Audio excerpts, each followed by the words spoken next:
Hey everyone, in this session I'll be discussing about lactose operon concept. So first let me give you all a small introduction about gene regulation. Gene regulation refers to the mechanism that act to induce or repress the expression of a gene. These include structural and chemical changes to the genetic material, binding of proteins to specific DNA elements to regulate transcription, or mechanism that modulate translation of mRNA. Gene regulation is key ability of an organism to respond to environmental changes. There are three broad levels of regulating gene expression that includes transcriptional control, translational control, post-translational control. Types of gene regulation include positive regulation, which is turning on gene expression, negative regulation, turning off gene expression, and co-regulation, turning multiple genes on or off together to control gene expression. Here comes operon. Operon is an operating unit which can be defined as a cluster of genes located together on the chromosome and transcribed together.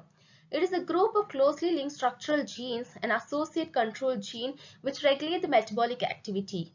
All the genes of an operon are coordinately controlled by a mechanism first described and proposed by Francis Jacob and Jacques Monod in 1961. This is the lac operon. So what is lac operon? The lactose operon is designated as lac operon. Lac operon codes for enzymes involved in the catabolism of lactose. So lac operon is a well-known example of an inducible gene network that regulates the transport and metabolism of lactose in E. coli. It encodes the genes for the internalization and extracellular lactose and then its conversion to glucose. So as I said, y'all, it is an inducible operon since the presence of lactose induces the operon to switch on. So this is the structure of lac operon. Here there are structural genes, regulatory region and repressor genes. Structural genes include LAC-Z, LAC-Y and LAC-A region. Regulatory region include promoter and operator region, and we have a repressor gene. So genes involved in lac operon are LAC-Z, which codes for enzyme beta-galactosidase, and the function of the enzyme is it breaks down the lactose into glucose and galactose.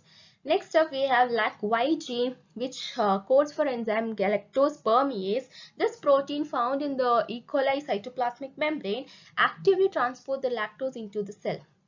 And next, LAC-A gene, which codes for enzyme thiogalactoside transacetylase. It's an enzyme that transfers an acetyl group from acetyl-CoA to thiogalactoside. These are the elements of lac operon. As we all know, there are in the regulatory region, we have the presence of promoter, operator, cap binding site is also present, and the repressor binding site. So the promoter is the binding site for RNA polymerase, the enzyme that performs the transcription. Next we have the operator region. The operator is a negative regulatory site bound to the lac repressor protein. The operator overlaps with the promoter, and when the lac repressor is bound to the operator, the RNA polymerase cannot bind to the promoter and starts transcription. The cap binding site is a positive regulatory site that is bound by catabolite activator protein. When the cap is bound to this site, it promotes the transcription of by helping the RNA polymerase bind to the promoter.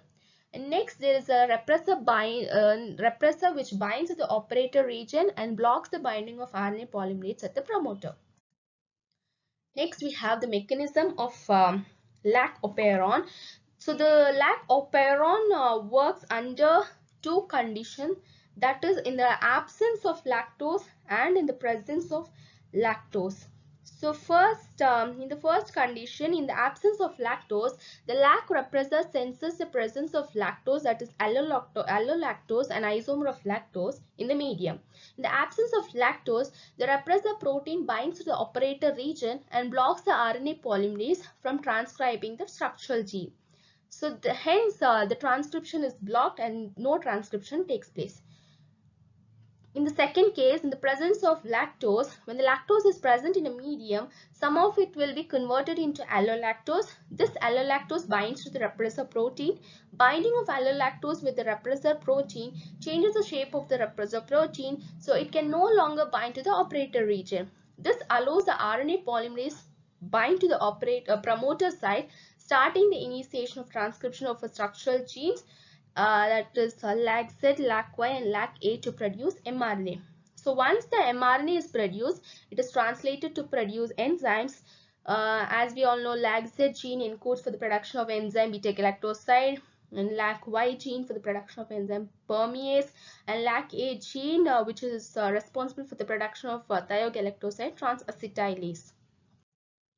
So different scenarios of lac operon is seen in E. coli under 4 conditions, that is when glucose is present and lactose is absent, the E. coli does not produce beta galactosidase enzyme. And when glucose and lactose both are present, still the E. coli does not produce beta galactoside enzyme. And when the glucose is absent, lactose is absent, when both are absent also, the E. coli does not produce beta galactoside enzyme. But exceptionally, when the glucose is absent and lactose is present, the E. coli will produce beta galactoside enzyme. So let us see each condition in brief. So the first condition is glucose is present and lactose is absent. So as glucose is present, the CAMP level is low. So activator CAP remains inactive, that is cap protein remains inactive, and lac repressor remains bound to the operator and prevents the binding of RNA polymerase. In this condition, no transcription of lac operon occurs. So lac operon is not expressed in this condition. The second condition is glucose is present and lactose is present. Both are present. So in this condition, the activator cap protein remains inactive. The lac repressor is not functional because the inducer, that is the lactose, is present. In this condition, the basal level transcription of lac operon occurs. A small amount of transcription occurs, that is little or no transcription. Little amount of transcription occurs here. So the third condition is neither glucose nor lactose is present. Both are absent. So activator cap is inactive as a high level of CAMP is present.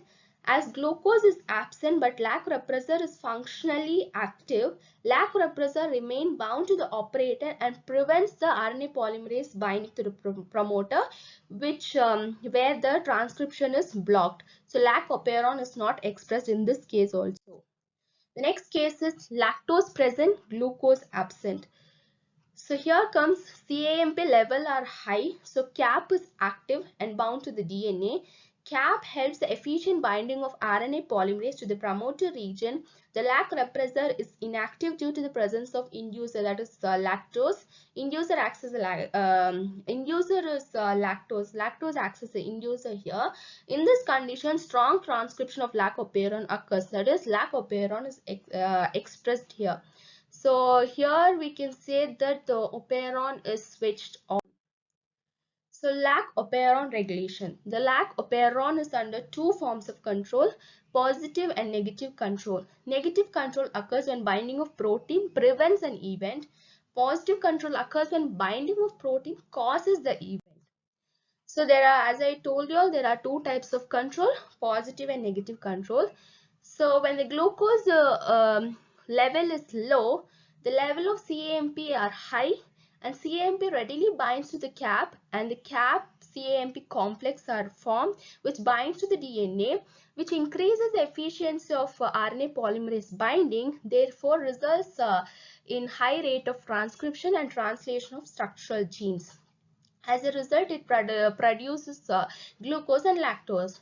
When the other condition where glucose is high, level of CAMP are low, and CAMP is less likely to bind to the cap proteins, where RNA polymerase cannot bind to the DNA as efficiently as before in the before case. So here the transcription is at lower rate, that is little transcription takes place. So this is what we call as positive and negative control. So as the whole, the lac operon concept, we can summarize that in the presence of both glucose and lactose, the operon is switched off where no transcription occurs. In the case where glucose is present, lactose is absent, there also operon is switched off where binding of repressor prevents the binding of RNA polymerase, which where no transcription takes place. And in the third case where both glucose and lactose are absent, Then also the operon is switched off, where we see the binding of repressor into the operator region, there is also cap and CAMP complex binding to the cap binding site, which prevents RNA polymerase binding to the promoter region, thereby preventing the transcription. But finally, in the last case, we see glucose is absent and lactose is present, where the repressor is not bound to the operator region, and cap protein is bound to the cap binding site, has not as a complex, which initiate the RNA polymerase to bind to the promoter region, which initiate the transcription process of mRNA. In this case, the operon is switched on. So by this, I conclude. These are my references. Thank you.